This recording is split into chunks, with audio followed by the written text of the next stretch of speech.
ગારિયાધારના iconic Palitana રોડની હાલત દયનીય, સ્થાનિકોમાં રોષ। ગારિયાધાર ખાતે આઇકોનિક ગણાતો પાલિતાણા રોડ મંજૂર થયાને લાંબો સમય વીતી ગયો હોવા છતાં આજદિન સુધી રોડની હાલત દયનીય બની રહી છે। રોડના વિકાસ માટે કામગીરી શરૂ કરવામાં આવી હોવા છતાં ડામર રોડ બનાવવાની જગ્યાએ માત્ર કપચી પાથરવામાં આવી રહી હોવાના આક્ષેપો સ્થાનિકોમાંથી ઉઠી રહ્યા છે।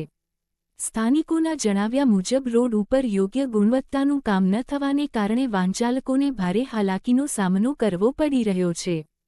ખાસ કરીને સાંકડા રસ્તાને કારણે અકસ્માતોની ભીતિ સતત સેવાઈ રહી છે। દિવસ દરમિયાન ભારે ધૂળ ઉડતી હોવાથી વેપારીઓ તેમજ રાહદારીઓ પણ ભારે પરેશાન બની રહ્યા છે।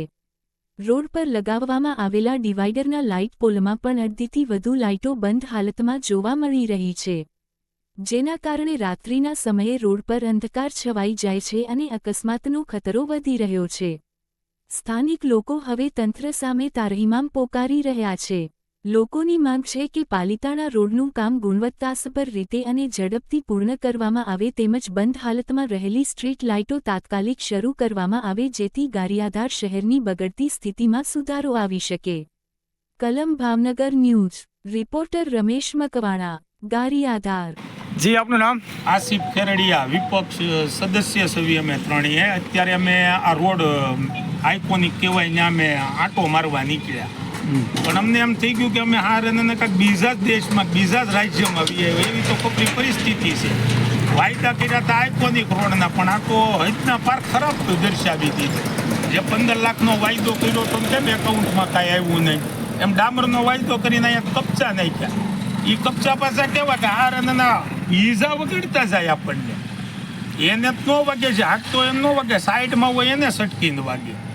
જી આ જે મેટ નાખવામાં આવી છે એમાં લોકોને શું મુશ્કેલી પડી રહી છે? મુશ્કેલીમાં તો હું તમને નાની એવી વાતની એક વાત કરું કે મારી જેવો યુવાન માણસને અહીંયા ગાડી હાંકવામાં એટલી ટ્રબલ પડે છે તો આ ગામના સિનિયર સિટીઝનને હું સમજવું?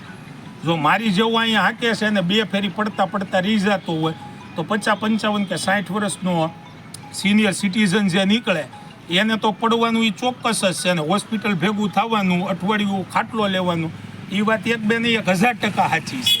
આ લોકોને કોઈ જાતનું કાંઈ કામ કરવું જ નથી। જેમ કે પાણીનો મુદ્દો લઈ લો તો પાણી હાટું એટલું ખોદીને મૂકી દીધું છે, જ્યાં જોવો ત્યાં નકરા ખાડા ખોદ્યા છે, પણ પાણીનું 1% કામ હજી સવલતવાળું નથી કર્યું। આપણે ફરિયાદ કરવી છે ખાડો ખોદીને વીયા જાય, જેમ કે આવડી આ રોડની એટલી ફરિયાદ કરી તો કપચા નાખીને વીયા ગયા કે અમે કામ કર્યું, પણ એટલે ડામર તો નાખો જેથી કરીને પબ્લિકને હાલવામાં તકલીફ ન પડે। અને પછી પબ્લિક કઈ મૌન બેઠી છે, જે અહીંથી ને દીમાં 10-10 ફેરી પસાર થાય છે એ લોકો કોઈ જાતનો રોષ આ લોકો ઉપર કે રાગ કે કાંઈ નથી કરતા। અને આવામાં જો હવે સુધારો નહીં આવે તો અમારે ઉપવાસ ઉપર ઉતરવું પડશે ગામના હિતમાં, 1, 2 નહીં 1000%ની વાત છે। જો ટૂંક સમયમાં નહીં આનો નિકાલ આવ્યો તો અમે ઉપવાસ ઉપર ઉતરશું, કેમ કે અમારી ગામની પબ્લિક હેરાન થાય અમને ગમતી વાત નથી। અમે લોકોને વચન આપ્યા છે અને અમે વચન ઉપર ઉતરશું, એ 100%ની વાત।